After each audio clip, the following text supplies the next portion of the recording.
exploring tonight what your gifts and talents are. And we're going to actually look at what God has already given us in our hands to work with. So tonight we're going to look at this whole concept of what's really in our hands. Are we operating in our gifts, or are we operating in our talents? Or are we operating to just be busy? Do I operate in my gifts and talents? Are all of my needs met according to my beliefs? Are all of my needs met according to my beliefs? I heard a few people saying, I would like to be debt free. I heard a few other people saying, yes, that would be nice. So if we want to be debt free, are we operating in our gifts and talents that's going to produce a debt free situation? Gifts and talents produce a service. Service produces credibility. Credibility produces influence. Influence produces atmosphere. Atmosphere produces change. Change produces seed. Seed produces fruit. And fruit produces dominion. Think about the business that you are a part of at this time. Think about the business idea that you are embarking on developing, and ask yourself, am I producing a credible product or service? Does it give influence in the atmosphere? Is it changing anything? What kind of seed am I sowing? And what kind of fruit am I reaping? And does this fruit produce dominion? Let's name all the things you think you're good at.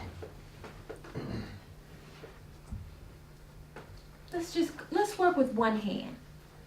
So see if you can put something by each finger, including your thumb. 5 things you're good at. Tell me I'm good at counseling others. Okay. Counseling others. What are you good at? Teaching. Okay.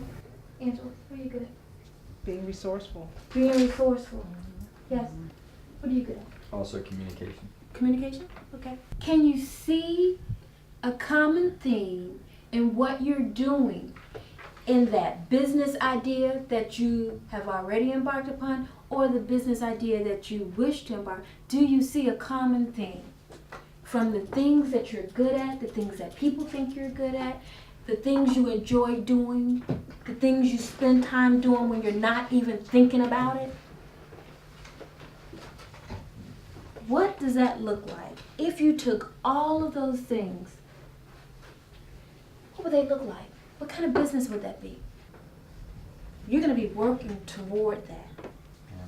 Everything that you are planning and that you're doing should have that at the end of the light, right? End of the tunnel. Did anybody see their business in their talents?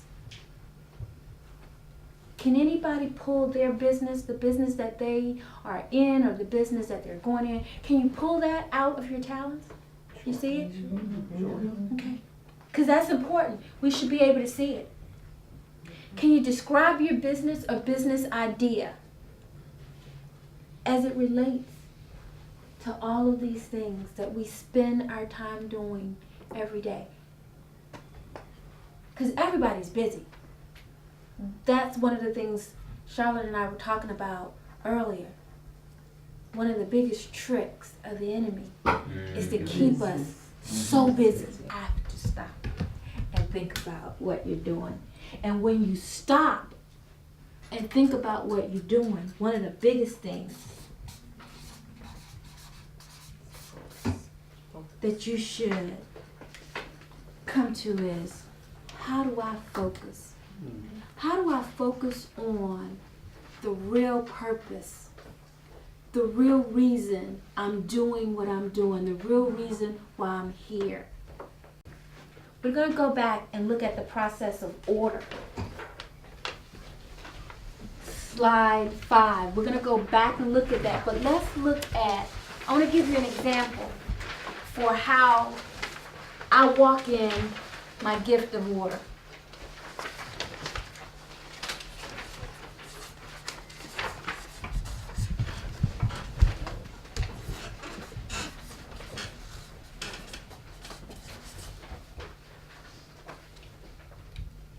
Organizing. I can organize anything. I'm thinking about how things work together and how they would fit and how to do things in an orderly fashion, even when it's something else totally going on. Look at your own talents. Look at your own situation, your business. And if you've been tricked into using every minute of your day running from one thing to the next, and you lay down and you wake up and you do it again and you do it again and again, stop and focus. Thank you. Thank you.